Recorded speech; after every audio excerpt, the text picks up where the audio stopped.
वक्रतुण्ड महाकाय सूर्यकोटि समप्रभ निर्विघ्नं कुरु मे देव सर्वकार्येषु सर्वदा। नमस्ते, प्रणाम, जय श्री महाकाल, जय गुरुदेव। आप सभी का ब्राइट वेडनेसडे में हार्दिक स्वागत है। पिछले वेडनेसडे कुछ रीज़न की वजह से नहीं वीडियो आ पाया था, बट हम आज उसे कवर कर लेंगे। थंबनेल में आपने देखा ही होगा कि गुरुवार व्रत कथा में जो सबसे इम्पॉर्टेंट चरित्र है वो कौन है, उसकी चर्चा करना चाहते हैं हम। आप में से अधिकतर लोग गुरुवार करते होंगे, उसका व्रत करते होंगे, या हमारी माताओं ने किया है, उन्हें देखा होगा आपने। गुरुवार की जो कथा है वो भी आप लोगों ने पढ़ी होगी, सुनी होगी।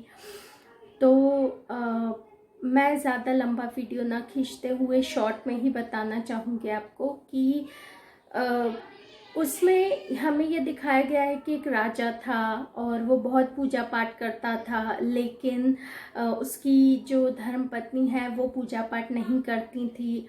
और एक बार साधु आए तो उनसे उन्होंने पूछा कि ऐसा क्या करूं जिससे सभी धन नष्ट हो जाए।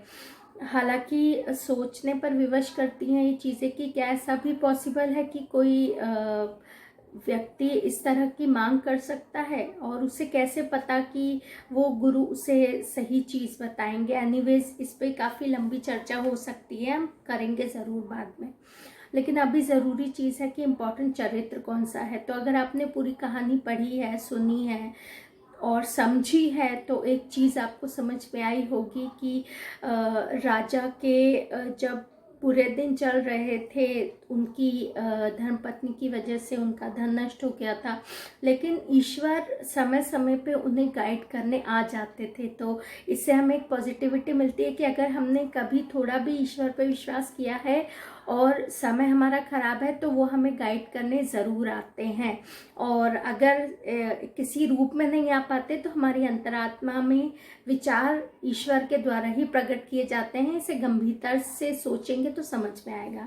अब मुद्दे की बात यह है कि उस स्टोरी में या उस कहानी में एक दासी थी जो हर वक्त रानी के साथ रहती थी। तो मुझे नहीं पता है मैं सही हूँ या गलत हूँ, लेकिन एक चीज़ बहुत ज़रूरी है जो मैं कह जी, कॉल आ गया था तो डिस्टर्ब हो गया। एक कंपनी वाले बहुत डिस्टर्ब करते हैं। एनीवेज, तो वो जो दासी थी वो सबसे अच्छी चीज़ मुझे ये लगी कि वो हर समय रानी के साथ रहती थी। चाहती तो जब रानी गरीब हो गई और उनके पास धन संपत्ति नहीं रही तो वो रानी को छोड़ के जा सकती थी। लेकिन मुझे बहुत अच्छी लगी ये बात कि वो अंत तक, जब उनका रानी का अच्छा समय था तब भी दासी उनके साथ थी, जब बुरा समय आया तब भी थी, और जब अंततः फिर अच्छा समय आया तब भी उन्हीं के साथ थी। उन्हीं ने गाइड किया। जब रानी की बहन आई तो उन्होंने ही रानी को पूछने के लिए कहा कि ये व्रत, गुरुवार व्रत कैसे किया जाता है बताइए, हम भी करेंगे। तो कहने का ये तात्पर्य है कि इंसान को बिल्कुल उस दासी की तरह होना चाहिए। किसी प्रकार का घमंड नहीं होना चाहिए। अपने आप को ईश्वर के आगे छोटा समझना चाहिए और अपने आसपास वालों के आगे छोटा ना समझें। कोई बात नहीं, छोटा मत समझिए। मैं ये नहीं कहती कि अपने आप को कम समझिए लोगों से, लेकिन कोशिश कीजिए कि लोगों के अच्छे या बुरे समय में हम उनके काम आ सकें। तो शायद बहुत सारे लोगों ने कहानी पढ़ी सुनी है पर इस चीज़ को गंभीरता से नहीं लिया होगा।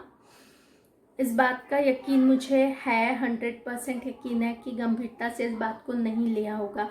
तो मुझे लगा कि इस चरित्र पर प्रकाश डालना बहुत ज़रूरी है कि वो जो दासी थी वो कितनी अच्छी थी। उन्होंने रानी का साथ नहीं छोड़ा। मुसीबत में अपने भी साथ छोड़ के चले जाते हैं, लेकिन उन्होंने साथ दिया रानी का और दासी के रूप में ही रही। लास्ट में भी जब राजा आते हैं तो उन्हें अपने साथ अंदर लेकर आती हैं। आपने अगर कहानी पढ़ी होगी तो आप समझ रहे होंगे कि मैं क्या बता रही हूँ, और अगर नहीं पढ़ी होगी तो एक रिक्वेस्ट है कि व्रत करें या ना करें, एक बार जीवन में गुरुवार व्रत कथा ज़रूर पढ़िएगा। और इसी तरह मैं एवरी वेडनेसडे कुछ ना कुछ यूनिक लाने की कोशिश करूँगी। देखिए यूनिक इसलिए क्योंकि हम बोलते हैं कि हम भक्त हैं या हम पूजा करते हैं, लेकिन उस ईश्वर की जो महानता है उसको समझने की कोशिश नहीं करते। तो बस मुझे विश्वास है कि आप लोग गुरुवार व्रत कथा पढ़ेंगे ज़रूर, और मुझे कमेंट में ज़रूर बताइएगा कि आपको ये वाला वीडियो कैसा लगा और क्या आपने इस चीज़ को समझा और आपने कथा पढ़ी या नहीं। मैं जानना चाहूँगी, मैं हर एक कमेंट पे बराबर रिप्लाई दूँगी पर्सनली। मुझे बताइएगा ज़रूर कि आपने गुरुवार व्रत कथा पढ़ी है या नहीं पढ़ी है, आप मुझसे कितने सहमत हैं, और प्लीज़ पढ़ने के बाद भी कमेंट कीजिएगा कि हाँ हमने गुरुवार व्रत कथा पढ़ी है। और काफ़ी इंटरेस्टिंग होने वाला है जो ब्राइट वेडनेसडे है। इससे मैं ब्राइट वेडनेसडे कहती हूँ क्योंकि मैं एक ray of hope her Wednesday लाने की कोशिश करती हूँ कि हमारे जीवन में जो स्पिरिचुअलिटी ख़त्म हो रही है वो वापस आ सके, और हमें उसे समझने की आज बहुत ज़्यादा ज़रूरत है।